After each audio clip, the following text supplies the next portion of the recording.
It's time to talk about trust and why it matters for building businesses that are successful. Well, I guess if we flip this around, if you're a business that doesn't have trust, where everyone mistrusts you, I think it's probably pretty obvious what happens to you. It gets impossible, or at least very hard, to close new customers. Existing customers are going to leave you, and ultimately your business is just toast. This is particularly true in the digital world if you're working online, if you're selling online, where it's easy for people to rant about what you're doing, to leave negative reviews and stuff like that. So, it is very important that you prioritize trust in business because it helps you to sell and keep customers. I, as an entrepreneur, am obviously still growing very much in what I do, and I become increasingly aware that if I successfully sell something, in 9 out of 10 cases, it's a function of having done something that has created some trust in some unique way, or at least it doesn't need to be unique, it has created trust. And I'm trying to replicate that across how I do business. And here is some ideas that I've collected that I want to share with you. If you have additional ideas, definitely share them with me. I'm trying to suck up all information with regard to building trust because I think it's such an interesting and important topic for businesses. Now, I think fundamentally there are two categories in which you build trust. One is outside and the other one is inside. What are some basics that you can do in order to build trust? Well, you need to have a proper looking website. You need to have social media handles, at least one or two, where you have a nice logo, where you have some text, where you post every now and then, where you maybe have some social followers. I think these are the basics. Everyone that wants to transact with your business at some point is going to check your website, is going to check your LinkedIn profile, is going to check your LinkedIn company page, is going to check your Instagram. Whatever it is, depends a little bit on whether you're a B2B or a B2C business. The next one is social proof, and it's been something that I've heavily invested in from day one. I've always prioritized. There are two ways you can build, at least there are lots of ways you can build social proof. And the way that I define it, there are primarily two ways that demonstrate social proof. One is marketplaces. Marketplaces connect buyers and sellers in a neutral way. They are the intermediary, the broker between those two sides. And as such, they don't necessarily have an interest in supporting one over the other side. They just want to make the transaction successful. People trust reviews on marketplaces. People trust your track record on marketplaces. So it can make sense just because you want social proof to be on a marketplace. At the same time, I always encourage everyone that I partner with, whether they pay me or not, to leave reviews on in my case, Trustpilot, but it could be G2, it could be Clutch, it could be any of these review platforms. That's a great way of over time collecting more and more social proof that you can then demonstrate in a plethora of different ways. The third one that's outside is content that you publish. If you demonstrate your thought leadership on social media, on blogs, on YouTube, whatever it is, I think that's great, especially if it's video or audio. Text can be faked, video and audio cannot. And it shows that you can talk, it shows your face, it helps potential buyers to create a link with you and start trusting you also over time if you are consistent with regard to content creation. Number 4 is partnerships. Partnerships are generally a great way to reduce customer acquisition cost and increase the lead generation for your business. I mean channel partnerships, I mean affiliates, depending again on whether you are a B2B or a B2C company. It's going to look and feel slightly different, but fundamentally they're great. And suggest you heavily invest in that too. Partnerships can move the needle for your business. The next one is guarantees. This is obviously an artificial way of creating trust. It means you could say something like, I'm going to give you the money back if you don't come out of this service or out of this product happy, or if you don't achieve a certain result, I'll repay you ABC, or you only pay if you achieve certain result. So these guarantees that connect your service and the cost for your service to a specific outcome that's satisfying for your buyers, I think is extremely, extremely powerful. As one example, Alex Ramosi, the owner of Acquisition.com, together with his wife, is very big on guarantees and has built, for instance, Gym Launch around the promise that gyms will only pay him if he actually brings him subscribers or just net new customers for their gyms. And I think I've seen that in my investing activity, for instance, across various different startups trying to trying to experiment with how to set up these input-output relationships and getting measured by outcomes, I think it turns your business into a no-brainer, and guarantees are a fantastic way of achieving very fast success and traction. And then free trials and samples. This is obvious, but I think it's especially obvious on the SaaS side and on the technologies product side. It's less obvious on e-commerce and IP-based product side. Many SaaS businesses will offer 7-day, 14, 30-day free trials. But if you sell a course, or if you sell a template, or if you sell a guide, few businesses will actually offer free samples of what you're doing. If you do so, I think it differentiates you. I've started doing that myself.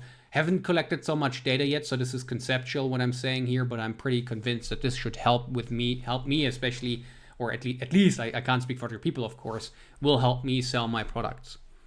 And then on the inside, so what you, in some sense, both of these are under your control to some degree, but what you do internally, that's what I mean by inside. So first of all, your product, right? Your product and product-led growth is the ultimate holy grail. So make sure that you're not selling a shitty product, that it delivers on what it's promising. Ideally, you under-promise and over-deliver. Negative word of mouth is going to be very challenging to get rid of, will make your sale much, much harder, and potentially, again, get back to your business being toast once it got started. And it's usually a function of your product being shitty. So get that thing in order. You may also, if you're an enterprise, further want to invest in certifications like ISO or whatever it is, in order to demonstrate to potential buyers that you're validated. And then you probably still have to go through their procurement validation processes, through their vendor validation processes. And that is all inside. Customer success is another one. If you don't have a customer success, if you're a larger business, you probably need one. You want to make sure that you engage with your customers, that you listen to them, that you offer them solution, and also play that feedback back to your product team so that they can continue working on the product. Customer success is critical. Loyalty programs, I use them very actively where I offer certain services or products for free or for a lower cost. If customers leave a positive review on marketplaces, on review platforms, if they record a video testimonial, all of that is very sweet stuff that I can use for my own business to put into different places. And incorporation is an interesting one, especially in B2B. This is going to be important, especially if you partner with larger, more mature organizations and are trying to sell them technology products, maybe not so much services, but technology, I definitely think so. And also services, when you're talking about services that could potentially harm their business, they want to see that you are properly incorporated and have enough share capital in the business for you to be considered a viable business partner. So going as a sole proprietorship, which is, for instance, what my business is set up right now, to large enterprise customers, and working as an architect going out and designing buildings would just not fly because it's too risky. I would want to have a proper counterparty in these deals. Now, having said these things, I want to go through 3 examples just to give you a little bit more context of what this can look like. And let's switch over to LinkedIn, where I want to show you this post here that I posted on LinkedIn some time ago. You see, 3 weeks ago, I created a pitch deck template, posted about it on LinkedIn, included a GIF. I encouraged likes and comments by saying the first XYZ likes and the first XYZ comments are going to get a 100% discount code.